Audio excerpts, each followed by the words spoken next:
flashing lights. A woman standing in the middle of a quiet residential driveway, arms crossed, shouting at a police officer like he's the one who did something wrong. "Do you know who I am?" she yells. "I run this entire HOA. You have no idea who you're dealing with." The officer doesn't raise his voice. He doesn't even blink. He just calmly asks her to step back from the vehicle and lower her tone. She doesn't. If anything, she gets louder, gesturing wildly toward her neighbor's house, insisting that this is her street, her rules, and that the officer needs to do his job and arrest the man standing quietly in his own driveway. What she doesn't know yet, standing there in her driveway slippers, convinced she's about to watch her neighbor get dragged away in handcuffs, is that in about 20 minutes, she's the one who's going to be sitting in the back of that patrol car. Not her neighbor. Her. Neighbors are starting to come out onto their porches now. A few are filming on their phones. Nobody says a word. They're just watching, because something about the way this is unfolding feels different from the usual neighborhood squabble. How does someone go from "I run this neighborhood" to being arrested on her own street, in front of half the block in broad daylight? That's exactly what we're about to walk through from the very beginning. To understand how we got here, you have to go back about 3 weeks to a fairly ordinary suburban street in a fairly ordinary HOA community, the kind with matching mailboxes, a strict paint color list, and a board that takes itself very seriously. Mark had lived on this street for 6 years. He was 42, worked as a project manager for a regional logistics company, and by every account was the kind of neighbor people actually liked: quiet, reliable, the guy who'd help you carry in groceries or watch your dog for a weekend. He owned his home outright, kept his yard tidy, and paid his HOA dues on time every single month without fail. His property line was clearly marked, too, not just by a fence or a guess, but by an actual county-certified survey. He'd had it done when he bought the house, specifically because the lots on this street were oddly shaped, cut at strange angles decades ago when the subdivision was first developed. His driveway, according to that survey, extended about 2 feet further than most people assumed just by glancing at it from the street. That 2 feet is where this whole story starts. Diane had moved in about a year earlier, a few houses down. She wasn't technically the HOA president. That title belonged to a retired schoolteacher named Carol who mostly kept to herself. But Diane had appointed herself the unofficial enforcer of the street. She kept a running mental list of violations: mailbox angles, lawn height, trash can placement, holiday decorations left up a few days too long. If there was a rule, written or imagined, Diane considered it her personal responsibility to enforce it. One afternoon, she noticed Mark's car parked at the edge of his driveway, tires just slightly over what she assumed was the property line. She didn't ask him about it. She didn't check any documents, didn't call the HOA management company, didn't even glance at a plot map. She simply decided, standing there on the sidewalk with her arms crossed, that he was parking on HOA common ground, a rule that, as we'll get into shortly, didn't even exist the way she thought it did. That assumption, made in about 30 seconds on a quiet Tuesday afternoon, is what set everything else in motion. Diane marched over the next morning while Mark was loading groceries into his trunk, still in his work clothes, clearly on his way somewhere. "You can't park like that," she said, pointing at his tires without so much as a hello. "That's HOA common area. It's in the bylaws." Mark, caught off guard, glanced down at his own driveway, then back at her. "This is my driveway, Diane. I've lived here 6 years. Nothing's changed." 2 feet of it isn't, she snapped back, crossing her arms. "I've seen the plot maps. You're violating Section 4.2 of the Community Guidelines, and honestly, I'm a little surprised nobody's said anything to you about this before now." There is no Section 4.2. Mark didn't know that yet. Most homeowners don't memorize HOA bylaws for fun, and there's no reason he should have. But he did know his own property survey, sitting in a folder in his home office, and he politely said so. "I actually had this surveyed when I bought the house," he said, keeping his voice level. "County certified. I can go grab the paperwork right now if you'd like to see it." Diane wasn't interested in paperwork. "I don't need to see anything. I know what I'm talking about, Mark. I've been on this board longer than you've probably even read the HOA handbook. If your car isn't moved by tomorrow, I'm reporting this to the board and having it towed." Mark set the last grocery bag in his trunk and closed it gently. I'd really rather we just check the actual documents before anyone tows anything. That seems fair, right? It's not up for negotiation, Diane said, already turning to walk away. Tomorrow, or it's gone. Here's a question for you. If a neighbor confronted you with a rule that didn't exist and threatened to tow your car off your own property, how would you respond in that moment? Calm and firm, like Mark did? Or would it be harder to stay patient? Mark chose calm. He simply said he'd double-check his documents, close his car door, and drove off to work like nothing had happened. Diane, however, did not leave it there. Not even close.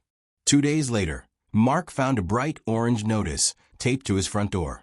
It cited a violation of unauthorized use of common property and threatened a $250 fine if not corrected within 48 hours. At the bottom, in smaller print, it also mentioned that a tow request had already been filed with the HOA's contracted towing company, as if the decision had already been made and there was nothing left to discuss. Mark called the HOA's official management office that same afternoon, not Diane, but the actual third-party property management company the community contracted with, to ask about Section 4.2.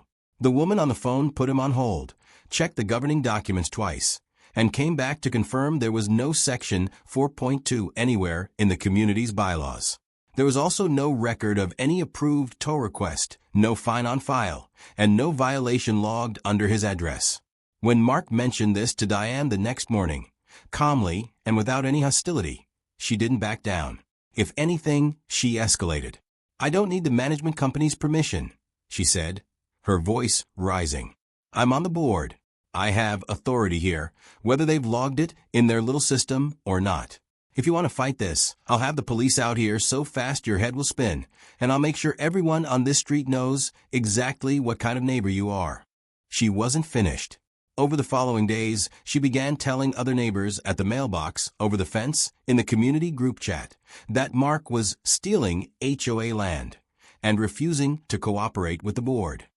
She said it with total confidence, despite having no documentation to back any of it up, and despite the management company already telling her directly that the rule she was citing didn't exist. Does this sound familiar to anyone? Because from the outside, this isn't really about a driveway anymore.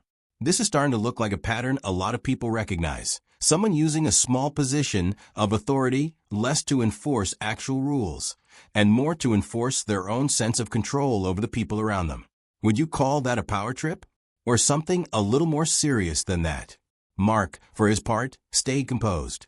He printed a copy of his survey, kept a written log of every interaction with a date and time attached, and made sure to photograph the fabricated violation notice before it could conveniently disappear. He wasn't looking for a fight, and he wasn't trying to escalate anything himself. He was simply preparing, just in case, to be able to prove the truth if it ever came down to that. For almost a week, nothing happened. No new notices on the door. No tow truck idling at the curb. No angry knock in the middle of dinner. Diane didn't approach him again, and Mark slowly started to relax, figuring maybe she'd simply moved on to her next target somewhere else on the street. There was always something new catching her attention.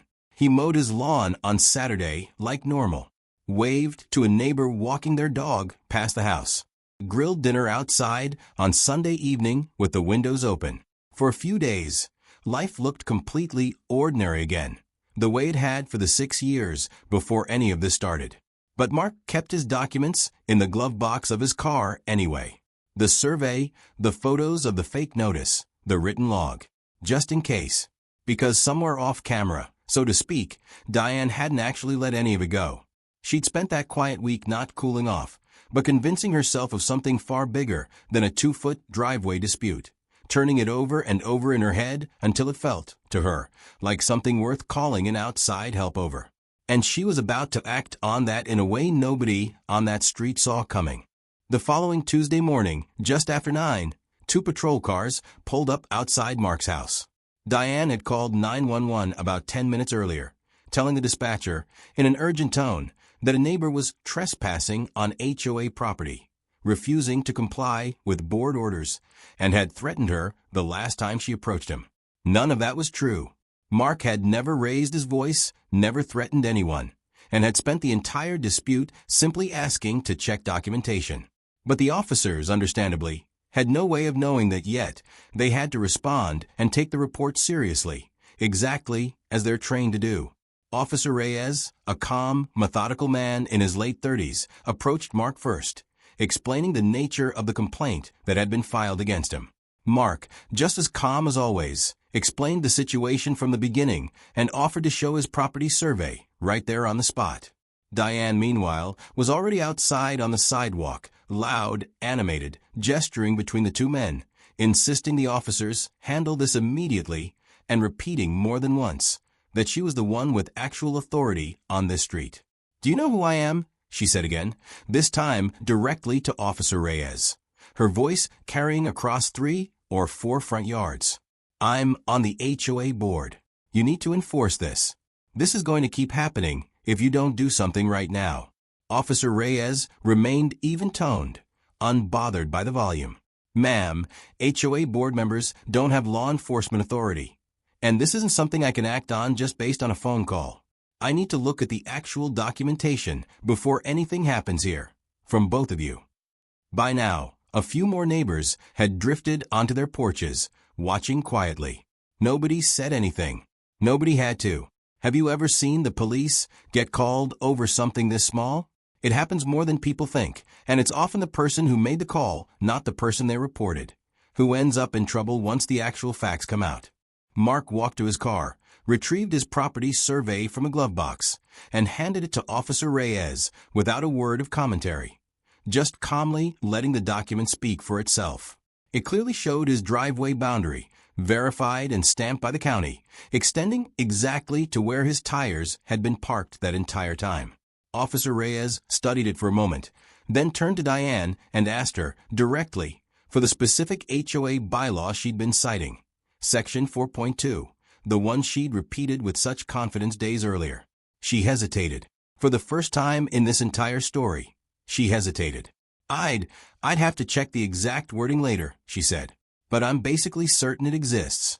I've read the handbook before." Officer Reyes nodded, unhurried, and stepped a few feet away to make a phone call.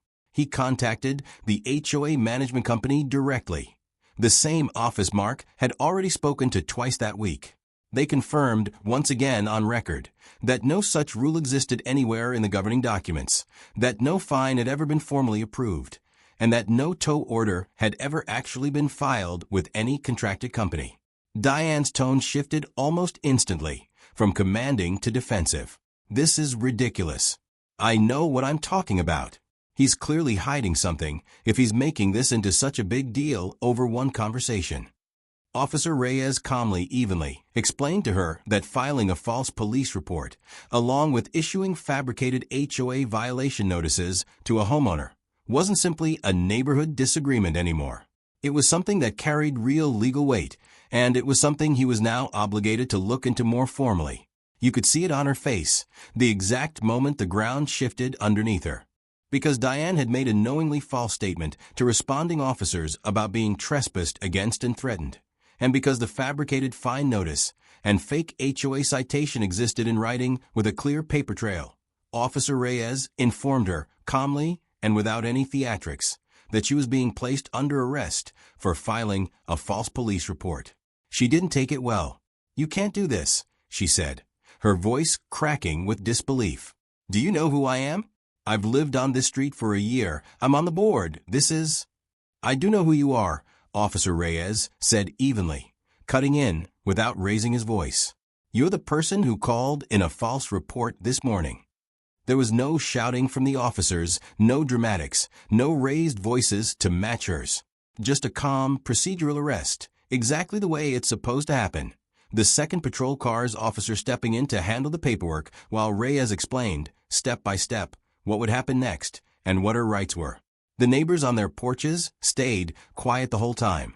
A couple of them lowered their phones once it was clear the moment had passed. Mark stood off to the side, saying nothing, not smiling, not gloating, just watching a situation resolve itself the way it should have from the very beginning. Did Diane expect this outcome when she picked up the phone that morning, fully convinced she was the one in the right? Almost certainly not. People who lean on a little bit of borrowed authority rarely stop to consider that the consequences might actually land on them instead.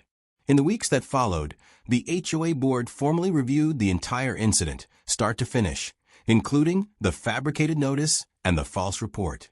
Diane was quietly removed from her informal enforcement role, and the actual board president sent out a community-wide reminder clarifying the real bylaws, including explicitly the fact that no such Section 4.2 had ever existed in any version of the governing documents.